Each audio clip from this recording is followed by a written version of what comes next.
ବଞ୍ଚାओ ଆନ୍ଦୋଳନ ଛତିଶଗଡ଼ ଏବଂ ଓଡ଼ିଶା ସରକାରଙ୍କୁ ଚିଠି ଲେଖିଲେ ଏବଂ କାଲି ସେମାନେ କହୁଛନ୍ତି ଯେ ଛତିଶଗଡ଼ ବେଆଇନ ଭାବେ ଯେଉଁ ବାଲି ବନ୍ଧ କରିଛି ଆମେ ତାଙ୍କୁ ଭାଙ୍ଗିବୁ କାରଣ ଏଠି ଆପୋଷ ସମାଧାନ ନାହିଁ। ବିଜୁ ଜନତା ଦଳ କହୁଛି ଯେ ରାଜ୍ୟ ସରକାରଙ୍କ ପାଖରେ ବର୍ତ୍ତମାନ ଗୋଟେ ସୁଯୋଗ ଅଛି କିନ୍ତୁ ତ୍ରିପୁରାଜୀନ ସରକାର ସେମାନେ ଚାହିଁଲେ ସମାଧାନ କରିପାରିବେ। ମାନେ କିଏ କହୁଛି ଭାଙ୍ଗିଦେବ ବୋଲି? ମହାନଦୀ ବଞ୍ଚାଅ ଆନ୍ଦୋଳନ କରୁଛି ଛାଡ଼ ଏତେ ପାୱାର ତାଙ୍କର କୋଉଠି ଅଛି? ଶୁଣନ୍ତୁ, ଗୋଟେ ଆପୋଷିକ ସମାଧାନ ହେବ ବୋଲି ଆମ ସରକାର ଆସିଲା ପରଠୁ ଆମର ଡେପ୍ୟୁଟି ସିଏମ୍ କେଭି ସିଂହଦେଓଙ୍କୁ ଦାୟିତ୍ୱ ଦିଆହେଇଛି। ସେ ବି ମିଟିଂ ଦୁଇଥର ନେଇସାରିଲେଣି।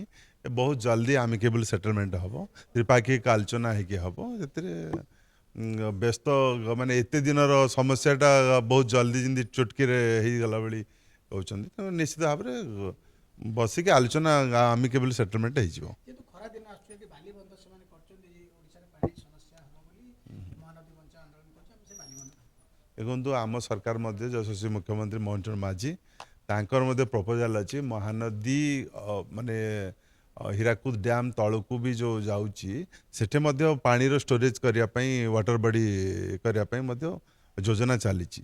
ସେସବୁ ପ୍ରସ୍ତୁତି ଅଛି। ତେଣୁକରି ପାଣିକୁ ଆମେ ନିଶ୍ଚିତ ଭାବରେ ରଖିପାରିବୁ। ଆଗାମୀ ଦିନରେ ପାଣିର କ୍ରାଇସିସ୍ ହେବ ନାହିଁ।